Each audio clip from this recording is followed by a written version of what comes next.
Welcome back. In Margaret Rook's new book, Dyslexia is My Superhero, she interviewed children from all over Ireland who are living with the condition to find out what it means to them.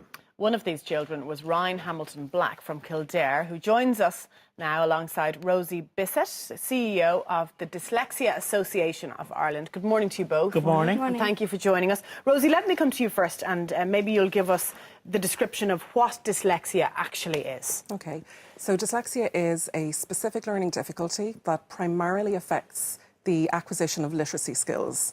So in terms of how easy, or rather in this case, more challenging it is to learn how to read, write and spell accurately and fluently. So it tends to be noticed first in school when you're learning how to read and write.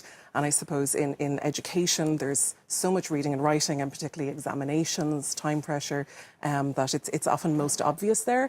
But it is a lifelong condition, so it also can have an impact in the workplace for people as well. And it's something, Rosie, that can be spotted at a very young age, because you say the signs are normally there when we're starting to learn how to read and write. You can, yeah. You can certainly identify very early signs, even from, we'll say, possibly 3, 4, particularly because it's a genetic condition. There's often a family history.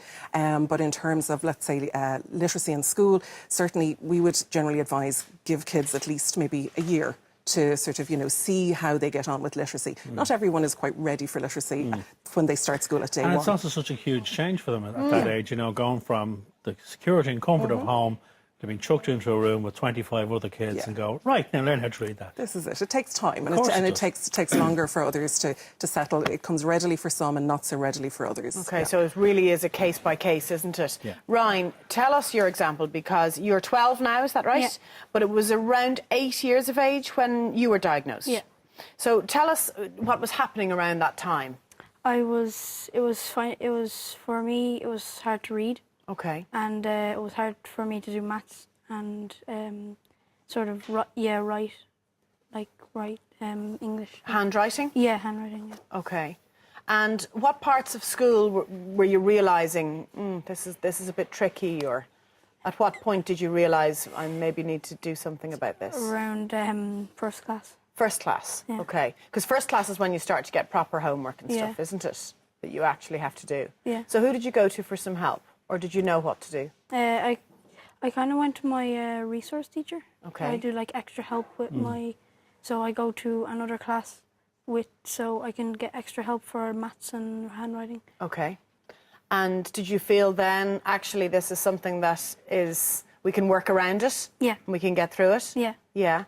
I think that's one of the keys that comes through in the book, Anna, and with Ryan, is that the book it's from the kids' point of view. It's basically a book of interviews. And you were saying, I was reading the blurb on the book, it's such a clever idea. You were saying when the author came to you last year with the idea, you went, oh my God, how do we get involved? How do we help? Because it's such a clever idea. Explain a little bit about the book. I suppose it was unique at the time, and that's why when Margaret contacted me, I said, oh, absolutely, what can we do to help? Because it's the first time that someone has put a book together which really is the voices of children and young people with dyslexia, and that's incredibly powerful. Like there are lots of books about dyslexia, and a lot of them can tend to be maybe a bit academic and scientific, etc., and not always the most accessible. But this is literally from the horse's mouth, so it's the lived experience. And what you do see in the book as well is you do see the variations of that, because dyslexia, it does go on a spectrum, so it affects people differently. For some it's quite mild, for others it's more significant. It's a more significant difficulty, and the book really captures that really well. So we were delighted that there was such a great response from Irish children and young people, and there's quite a number of them in the book. It normalises it as well, doesn't it? It makes it normal. You realise loads of people have this. It's completely fine. Like, you're not alone. You're not alone. And did you come up with this title? Because the title is genius. How did you come up with that title?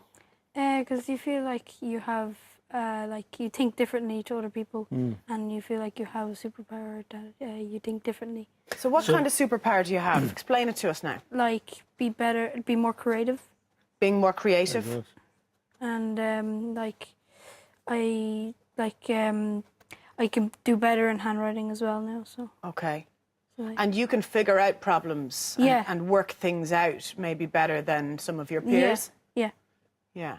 So that's one of the key things as well, I think, Ryan and Rosie, is that the book is told from the person who's suffering from dyslexia, because a lot of the decisions made about dyslexia in Ireland the policymakers, the people who are implementing treatment plans, they don't know how it affects the kids. And this book is telling you, because it's interviews with kids, this is what it's like to live with it day by day.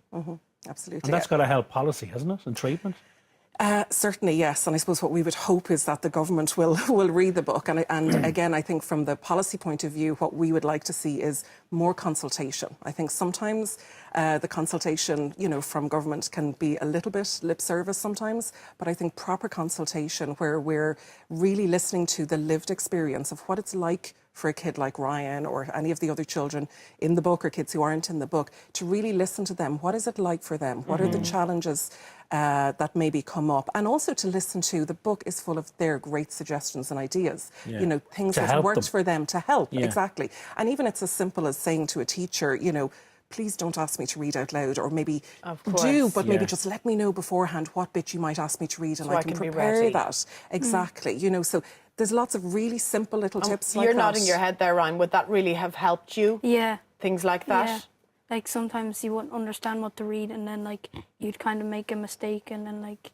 But you don't feel like asking for help, is that kind of it? Yeah, sort of. Or you're like if you're in a embarrassed. bigger class, it's harder to ask questions. Because the thing about your class, there could be other kids in the class with dyslexia as well.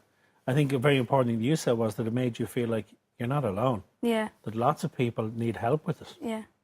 What would you say, Ryan, if there's any boys or girls or parents of those boys and girls watching this morning? What would you say to them? Because now you're coming up with the title of the book. Yeah. Do you know what I mean? You're totally all over this. You know how to deal with this. Yeah. What would you say to them?